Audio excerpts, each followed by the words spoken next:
मेरा प्रश्न सिर्फ इतना भरता कि क्या इन सवालों के साथ आप पीएम मोदी की अपील के साथ खड़े हुए नजर आएंगे? क्या जो प्रधानमंत्री ने एक रास्ता सुझाया है और जिस पर बीजेपी के तमाम नेता अमल कर रहे हैं, क्या आपके नेता अमल करेंगे? क्या बचत का रास्ता अख्तियार करेंगे या सिर्फ विरोध करेंगे? अच्छा देखिए, अगर बचत की जरूरत पड़ेगी बिल्कुल हम बचत का रास्ता अख्तियार करेंगे, लेकिन हम सवाल बार बार खड़े इसलिए कर रहे हैं कि रसिया से आज से 4 दिन पहले गैसेज आ रहे थे, आपने मना कर दिया। क्यों मना कर दिया आपने? क्यों नहीं रसिया से गैसेज खरीदते हैं? चाइना खरीद रहा है और देखिए ट्रंप जाके मजबूरी में चाइना जा भी रहा है। आप क्यों नतमस्तक खड़े हैं? हमें कहते तेल की क्राइसिस नहीं है, अगर रसिया से खरीद लेते तेल, लेकिन आप ट्रंप के सामने नतमस्तक हैं, अमेरिका के सामने नतमस्तक हैं। नहीं, जहां तक मुझे पता है संजीव जी, रशिया से तेल खरीदना हमने बंद नहीं किया है, लेकिन आप लोग जब से आपको आर मिली है, आप भी तो जेनजी के भरोसे हैं ना। बात देश की कर रहे हैं और कल्पना नेपाल और बांग्लादेश की करने लगते हैं। आपके नेता कितने गंभीर हैं? आप जेनजी को सड़क पर उतार कर करना क्या चाहते हैं? अगर अच्छा प्राची जी, आप क्या चाह रहे हैं कि ये जेनजी सुसाइड करते रहे?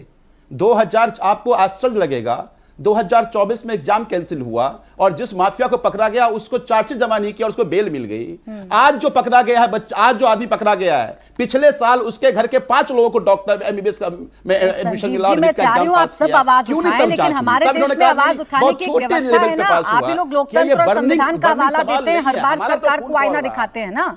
उस देश में जेनजी को सड़क पर उतारकर आग लगवाने वाला कम से कम मॉडल तो मत लेकर आइए ना। आप सरकार से सवाल पूछिए, आप सरकार को सुझाव दीजिए, लेकिन गलत इंफॉर्मेशन नहीं। आपने जो एक बात कही सर, जहां तक मुझे पता है रशिया से हम अभी भी तेल खरीद रहे हैं। बाकी जानकारी दीप्ति जी दुरुस्त करेंगी ताकि इस चर्चा को आगे बढ़ाऊं। दीप्ति जी, केजरीवाल जी का सवाल है और संजीव जी का सवाल है, उस सवाल पर बस एक बार जवाब दे दे। फिर आ रही हूँ के शर्मा जी, बस एक फैक्ट चेक कर लूं, एक छोटा सा फैक्ट चेक कर लूं, फिर आपके पास। अफवाह ही है, अफवाहों को तो दूर करा दीजिए। हाँ, वही दूर करा रही हूँ, वही दूर करा रही हूँ के शर्मा जी। मुझे मेरी जिम्मेदारी पता है। रसिया से खरीदी नहीं बोले दीप्ति जी। जी नमस्कार प्राची जी, उसका जवाब। हाँ। नमस्कार प्राची जी, नमस्कार संजीव जी और बाकी सबको, पैनलिस्ट को भी। सर, ये मेरा डेटा नहीं है, ये केपलर का डेटा है। सिर्फ आपके इसी डेटा को, आपका जो आप भ्रम फैलाते हो उसको आपको नेगेट कर रही हूँ।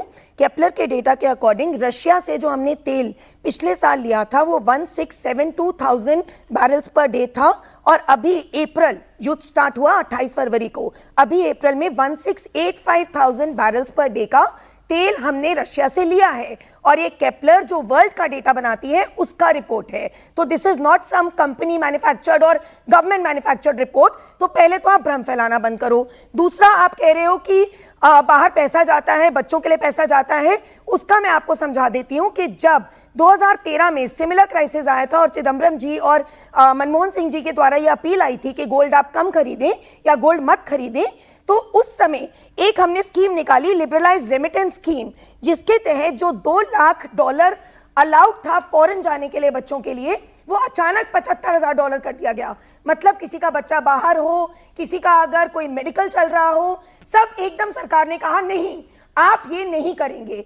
फिर आपने 80-20 स्कीम लाया, आपने FCNR भी रिवर्स स्वैप स्कीम लाया।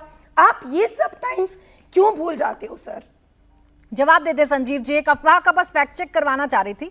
आप बार बार कह रहे हैं रशिया से तेल खरीदना बंद कर दिया, तेल खरीदना बंद कर दिया। आंकड़े बता रहे हैं हम खरीद रहे हैं, आपको ये जानकारी कौन दे रहा है? अच्छा प्राची जी, हमने तो यूएस में राम माधव जी का एक वीडियो देखा जिसमें इन्होंने कहा कि आपने कहा रसिया से तेल बंद कर दो, हमने तो रसिया से तेल बंद कर दिया। आपने जो कहा मैंने किया, फिर भी आप हमारी बात नहीं मान रहे हो। दूसरी बात, आपको एक पीसी याद होगा जिसमें पेट्रोलियम मिनिस्टर भी थे और फॉरेन मिनिस्टर भी थे। पूछा गया कि क्या रसिया से तेल खरीदेंगे, तो पेट्रोलियम मिनिस्टर कहते हैं ये फॉरेन मिनिस्टर का सवाल है, फॉरेन मिनिस्टर कहते हैं पेट्रोलियम मिनिस्टर जवाब नहीं है। मैं कहता हूं आज ऑयल सेक्रेटरी जवाब आपको में है ना सर, कोई कुछ भी कहे, जवाब दे दें कि हाँ कुछ भी कहे, मैंने आपको आंकड़े दिया, आप आंकड़ों को रिकॉर्ड करो ना। फिर तो पेट्रोलियम मिनिस्टर को जवाब देना चाहिए ना प्राची जी कि हाँ हम रसिया से तेल, आज पूरे देश पूछ रहा है। तो हम किसी प्रवक्ता पे क्यों भरोसा करें? हम पेट्रोलियम मिनिस्टर एग्जैक्टली हम डेटा पे भरोसा करें ना, हम किसी और पे भरोसा क्यों करें? और आपका जवाब मैं आपको ये दे देती हूँ कि युद्ध का आज 75वां दिन हो चुका है सर। होर्मुज बंद हुए 60 से ज्यादा दिन हो चुके हैं, अभी तक आपके तेल और पेट्रोलियम के दाम नहीं बढ़े। पेट्रोलियम मिनिस्टर का जवाब नहीं आ रहा है, टीवी के प्रवक्ता ये बात कर रहे हैं। प्रधानमंत्री ये कर रहे हैं। संजीव जी, आनंद जी को चर्चा में लेकर आ रही हूँ। आप ही मुझे बताइएगा, क्योंकि आपको ज्यादा पता है, आपको वो पता है जो शायद इस देश में किसी को नहीं पता। तो आप याद दिला दीजिएगा, शायद मुझसे मिस हो गया या मेरे पैनल से मिस हो गया हो।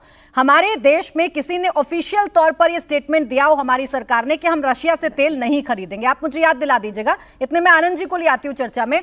आनंद जी, ये इतना रेस्टलेसपन क्यों है, या ये पैनिक बटन दबाने की कोशिश क्यों की जा रही है? प्रधानमंत्री ने 7 अपील की और उन 7 अपीलों का मतलब ये नहीं कि सरकार ने पाबंदी लगा दी।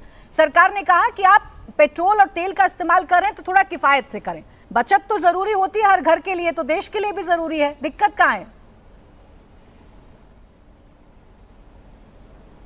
प्राची जी नमस्ते, सभी को सादर प्रणाम। देखिए, हम लोग देश के दुश्मन नहीं हैं। पहले तो के शर्मा भाई साहब को बड़ा हृदय दिखा के ये समझना होगा कि हम लोग आपके शत्रु नहीं है, राजनीति करते हैं। आज आप सत्ता में हैं, कभी हम होते हैं, कभी हम हारते हैं, कभी आप जीतते हैं। तो के शर्मा जी, आपकी बातें हैं बहुत ही निराली, आपकी निगाह में हर जगह है बहुत ही बड़ी हरियाली। आपने विपक्ष को बता दिया है बहुत बड़ा बवाली, जबकि जनता के लिए आपके आंसू हैं घड़ियाली। तो के शर्मा भाई साहब, आप दिखा रहे हैं कि आपके नेता बड़ी सादगी जीवन जी रहे हैं। कोई 2 गाड़ी से चल रहा है, कोई मोटरसाइकिल चल रहा है। अरे हम लोग तो पैदल चल रहे हैं, साइकिल से चल रहे हैं। राहुल गांधी जी का एक वीडियो दिखाओ, गाड़ी खुद चला के जा रहे हैं। अरे ये सब भी तो दिखाओ यार, इसके बारे में भी तो बताओ कि हम लोग भी तेल कम इस्तेमाल कर रहे हैं। हम लोग क्या घटोत्कच के परिवार से हैं कि 500 लीटर तेल खाएंगे? अरे हम लोग भी तो एक साधारण लोग हैं, एक आध गाड़ी रखे हुए हैं, वो भी खड़ी कर दिए, नहीं चलेंगे। दूसरी बात, आज आप देखिए कि थोक महंगाई दर अप्रैल का प्राची जी क्या आया, 8.30 से ज्यादा।